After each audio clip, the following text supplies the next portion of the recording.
கண்மணி அன்புடன் சரியில்ல அடுத்த வர எபிசோட்ல என்ன மாதிரியான ட்விஸ்ட் எல்லாம் இருக்க போகுதுங்கிறத இந்த வீடியோல பார்க்கலாம். வெண்ணிலாவும் ராஜேஸ்வரியும் சேர்ந்து நம்ம கண்மணியோட ஈகோவை தூண்டி விட்டுட்டு போறாங்க. உடனே கண்மணி அவங்க ஃப்ரெண்டு ஜீவாவுடைய ரெஸ்டாரண்ட்ல ஒன் ஆஃப் த பார்ட்னரா சேர்ந்துக்கலாம்னு சொல்லி ரொம்பவே எக்ஸ்பெக்ட் பண்றாங்க.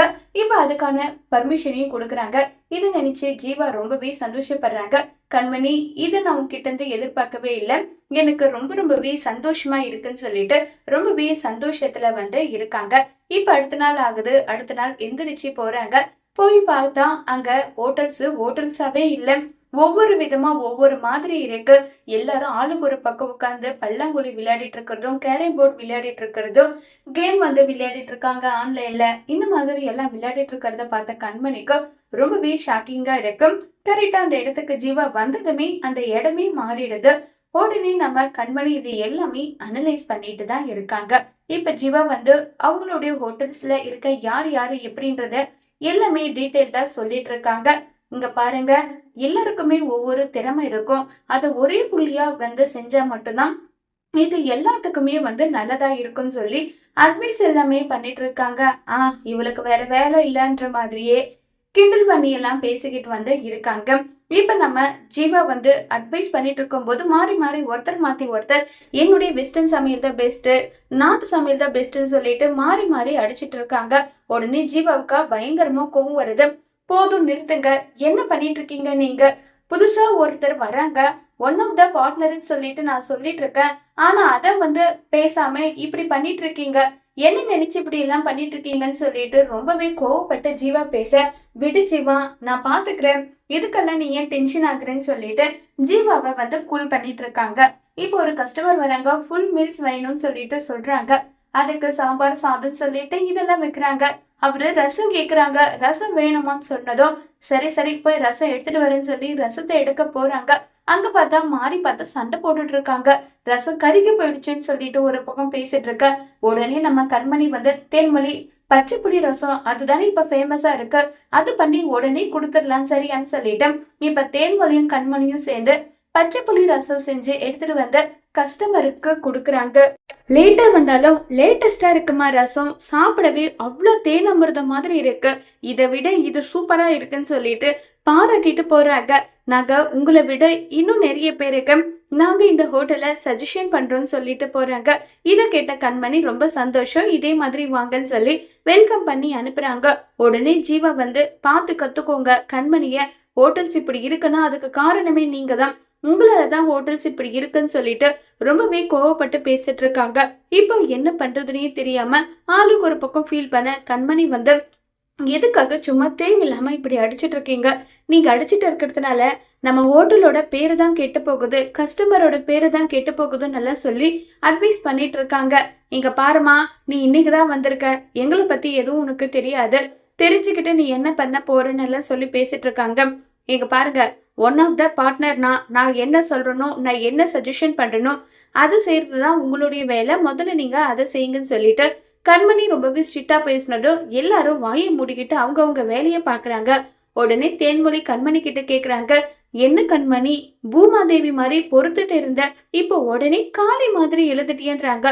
பின் என்ன, ஒவ்வொரு இடத்துல எப்படி இருக்கணுமோ, எந்த வேலை எப்படி நடக்குமோ அதுக்கேற்ற மாதிரி இருந்தாதான் வேலை நடக்கும்னா அப்ப நம்ம அந்த மாதிரி தானே இருந்தாகணும்னு சொல்லிட்டு கண்மணி சொல்றாங்க. இதெல்லாம் பாக்குற ஜீவாவுக்கு ரொம்பவே நம்பிக்கை வந்துடுது.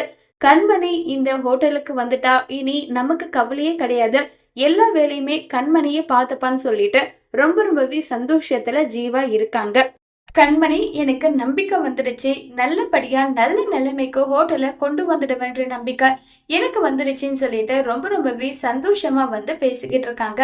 இதை கேட்ட கண்மணியும் சந்தோஷப்பட்டுட்டு இருக்காங்க. அடுத்த ட்ராக்கா நம்ம வெண்ணிலாவை காட்டுறாங்க.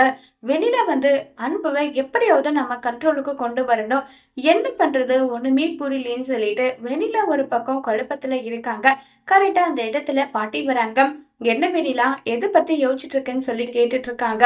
அது ஒண்ணு இல்ல பாட்டி, நான் எப்படி அன்புவை என்னோட வழிக்கு கொண்டு வர்றதுன்னு சொல்லிட்டு அதை பத்தி தான் யோசிச்சுட்டு இருக்கேன்னு சொல்லிட்டு வெண்ணிலா சொல்லிட்டு இருக்காங்க. இப்போதைக்கு அது முடியுமான்றது தெரியல, ஏன்னா நம்ம 2 பேரும் மேலேயுமே அவன் ரொம்பவே கோவத்துல இருக்கான். நம்ம என்ன சொன்னாலும் அதை அவன் ஏத்துப்பானான்றது தெரியல. கொஞ்சம் பொறுத்துதாம்மா எல்லாமே பார்க்கணும்னு சொல்லிட்டு இருக்காங்க. பாட்டி, நான் அன்பு மேல உயிரே வச்சிருக்கேன். அன்பு மட்டும் தான் என்னுடைய வாழ்க்கை, என்னுடைய லைஃப்னு சொல்லி நான் நினைச்சிட்டு இருக்கேன். அது ஏன் பாட்டி அன்பு புரிஞ்சுக்கவே மாட்டேங்கிறாருன்னு சொல்லி ரொம்பவே வருத்தப்பட்டு பேசிட்டு இருக்காங்க. வெண்ணிலா வந்து, இங்க பாருமா, கண்மணியோட சுயரூபத்தை புரிஞ்சுக்கிட்டு தான் இப்ப அவங்க 2 பேருமே பிரிஞ்சு இருக்காங்க. அவங்களும் கண்டிப்பா ஒண்ணு சேர வாய்ப்பே கிடையாது. அப்படி ஒண்ணு சேரணும்னு நினைச்சாலும் நான் விட மாட்டேன். ஏன்னா அன்பு என் மேல உயிரா இருக்கான் இல்ல, அவனை என் கண்ட்ரோலுக்கு நான் எப்படி கொண்டு வரணும்ன்றத நான் வந்து பார்த்துப்பேன். இத பத்தி எல்லாம் நீ கவலைப்படாம இருன்னு சொல்லி ஆறுதலா பேசிட்டு இருக்காங்க.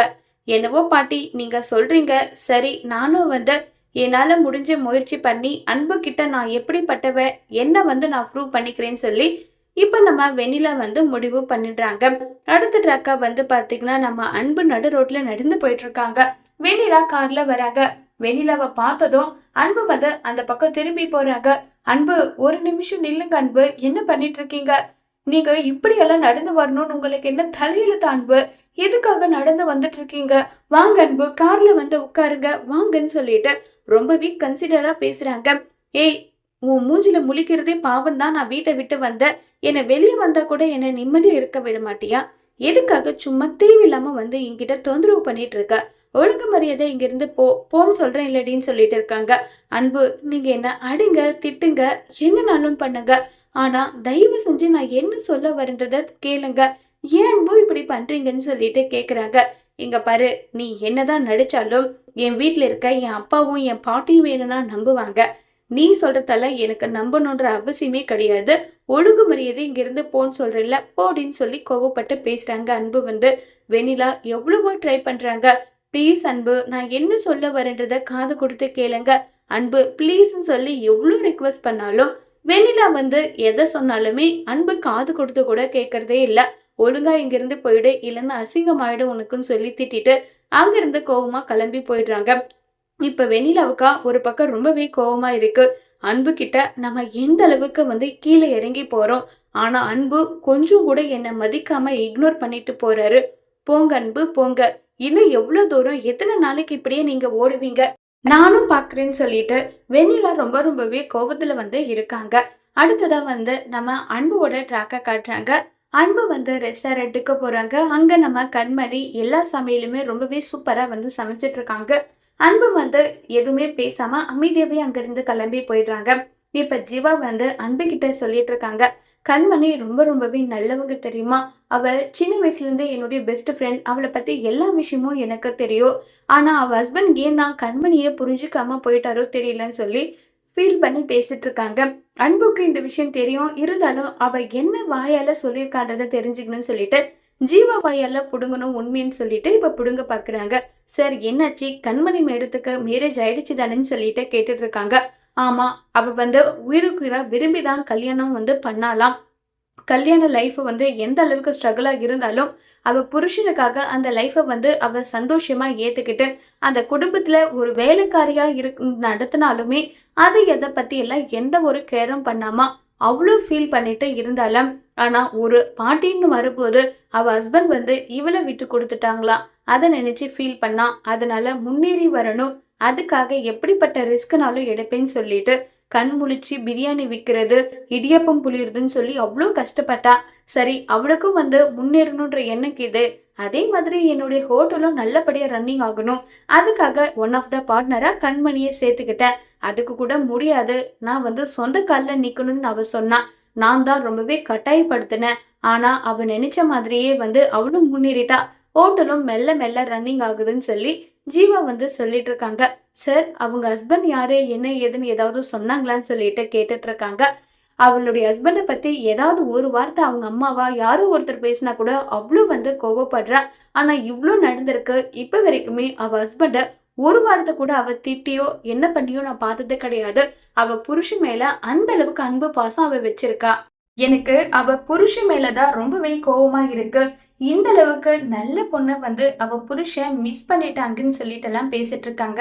சார், உங்களுக்கு கண்மணி பெஸ்ட் ஃப்ரெண்டா? ஆமா, ரொம்பவே பெஸ்ட் ஃப்ரெண்டு தான் சொல்லிட்டு பேசிக்கிட்டு இருக்காங்க. இது நினைச்சு அன்பு ஒரு பக்கம் பயங்கர ஃபீல் ஆகுறாங்க. என்னாச்சு அன்பு? கண்மணியோட கதையை கேட்டு நீங்களே ஃபீல் ஆயிட்டீங்களான்னு சொல்லி கேக்குறாங்க. ஆமா சார், ஆமா ஃபீல் ஆயிட்டேன்னு சொல்லிட்டு அன்பு பேசிட்டு அங்கிருந்து தூரத்துல இருந்து கண்மணியை நினைச்சு ஒரு பக்கம் ஃபீல் பண்றாங்க. நம்ம ரொம்ப பெரிய தப்பு பண்ணிட்டோமோ, எதுவா இருந்தாலும் கொஞ்சம் பொறுமையா பார்த்துருக்கணுமோ, கண்மணிக்கு எடுத்து சொல்லியிருக்கணுமோன்னு சொல்லிட்டு அன்பு ஒரு பக்கம் நினைச்சாலும், ஆயிரம் தான் இருந்தாலுமே அவ பண்ணது தப்பு தானே.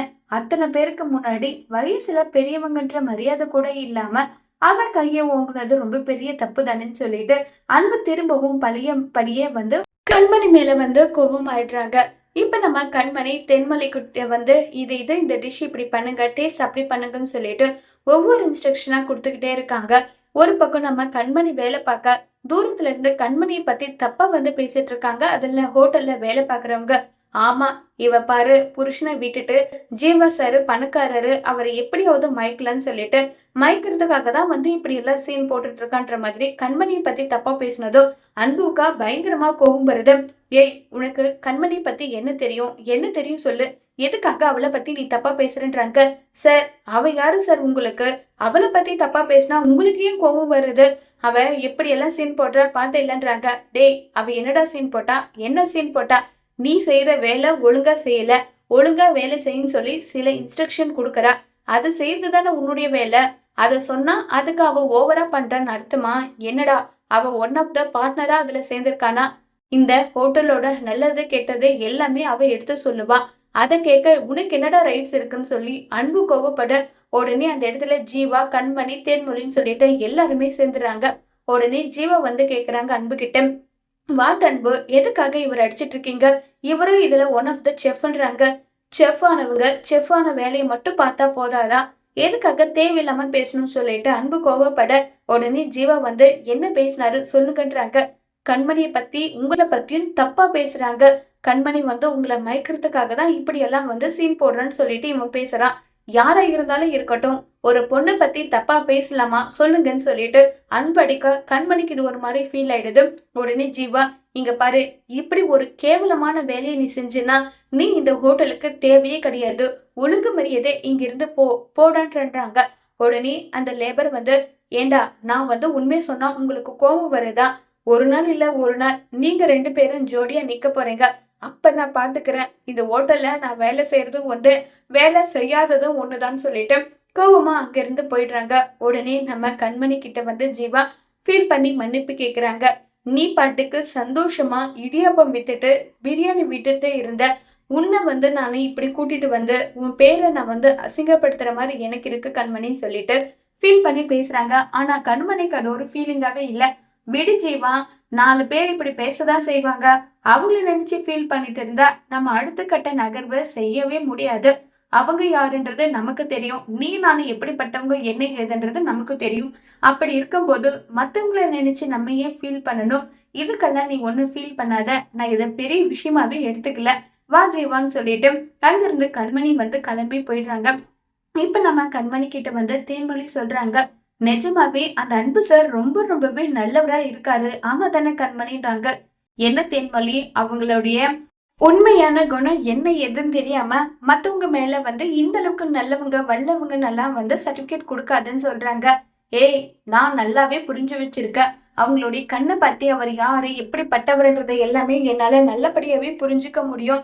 நிஜமாவே அந்த சார் ரொம்பவே நல்லவர், அவர் யாரு உனக்கு சொல்லு, அவர் வந்து யாரோ உன்னை பத்தி தப்பா பேசினாங்கன்றதுக்காக எந்த அளவுக்கு கோவப்பட்டாங்க, அவரோட கண்ணுல அந்த அளவுக்கு கோவம் தெரிஞ்சது, இதுல இருந்தே தெரியலையா அவரு ரொம்பவே நல்லவருன்னு சொல்லிட்டுன்னு சொல்லி தேன்மொழி சொல்றாங்க. நிஜமாவே அவரை கல்யாணம் பண்ணிக்க போறவங்க ரொம்பவே கொடுத்து வச்சவங்க தெரியுமா நல்லா சொல்லி ரொம்பவே சந்தோஷமா வந்து பேசிக்கிட்டெல்லாம் இருக்காங்க.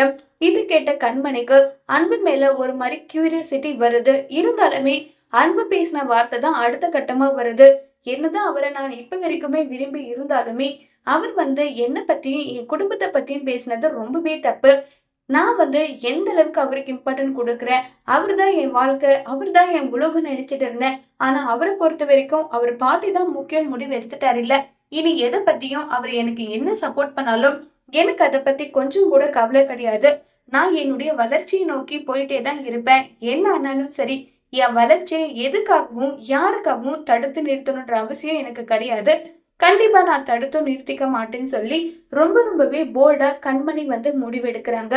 ஒருவேளை அன்புவே மனசு மாறி கண்மணி கிட்ட பேசினாலும் கண்மணி மனசு மாறி திரும்பவும் அன்புவை புருஷனா ஏத்துப்பாங்களா இல்லையங்கிறத வரப்போற எபிசோட்ல வெயிட் பண்ணி பார்க்கலாம். தேங்க்யூ.